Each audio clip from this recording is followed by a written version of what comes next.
నీలాంటి వాళ్ళు అవసరం ఉన్నప్పుడు కాళ్ళు, అవసరం తీరాక జుట్టు పట్టుకుంటారని నాకు తెలుసు. ఏయ్, ఇక్కడ చూసిన సీను లీక్ చేసావనుకో, అక్కడ మీ వాళ్ళ సీన్ క్లోజ్ అయిపోతుంది.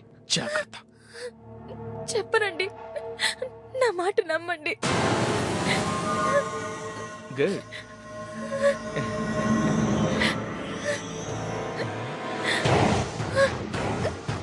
నీ చెంపలు చాలా స్మూత్ గా ఉన్నాయి.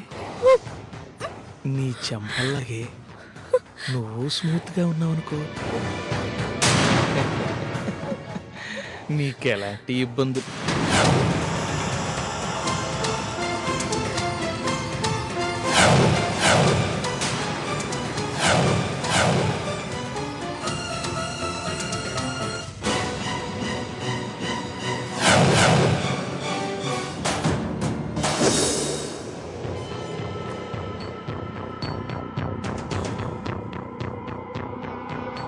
రవి, ఏంటదినే, భోజనం అయిందా? నా భోజనం సంగతి సరే కాని నువ్వేంటి చాలా ఆకలి మీద ఉన్నట్టున్నా? టైం కూడా అయింది కదా, ఆకలిగానే ఉంటుంది మరి. ఆకలేస్తుంది కదా అని ఏ గడ్డి పడితే ఆ గడ్డి తింటే రేపు ఆకలన్నది లేకుండా పోతుంది. జాగ్రత్త.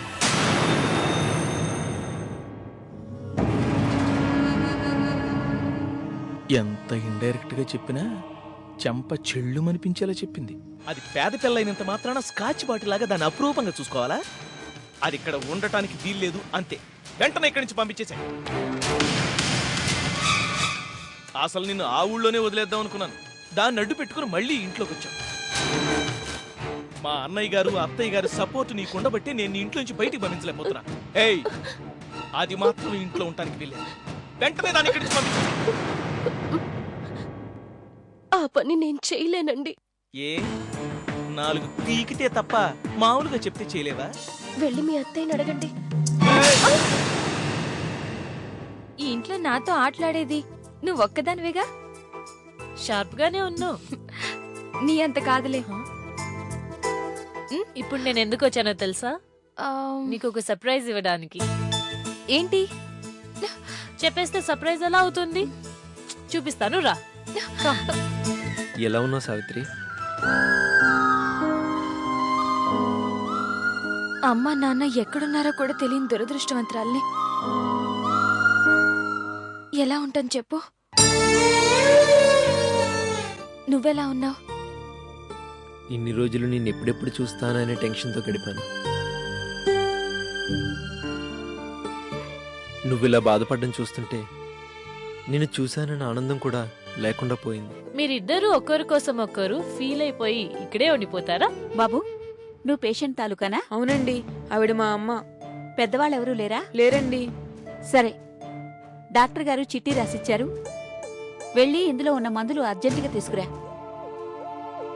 ఏవండి, మా అమ్మకి ఎలా ఉందండి? ప్రమాదం ఏమీ లేదు, కొంచెం గట్టి దెబ్బలు తగిలాయంతే. వెళ్ళి మందులు త్వరగా తీసుకురా.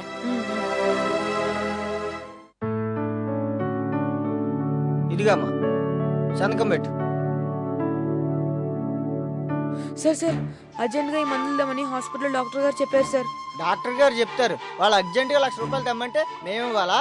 సార్ సార్, మా అమ్మకి బాగయ్యే వరకు నేను స్కూల్కి వెళ్ళడం మానేసి పనిచేసి మీ అప్పు తీర్చేస్తాను సార్. నీలాంటి చిన్న పిల్లల చేత మేము పని చేయిస్తే చైల్డ్ లేబర్ చేత పని చేయిస్తున్నానని నన్ను లోపల దోస్తారు. నువ్వు ఇక్కడ చెయ్యక్కర్లేదు, నేను నీకు ఇవ్వక్కర్లేదు. సార్ సార్, అలా అనకండి సార్. అర్జెంట్ గా ఈ మందులు తేవాలి sir. Please sir. Sir please sir. ఏయ్, ఏదో దాచిపెట్టినట్టు నా ప్రాణం తీస్తున్నావేంద్రా? మీ అమ్మ మీద అంతగా ప్రేమ ఉంటే వెళ్ళి రోడ్డు మీద అడుక్కో, వెళ్ళు.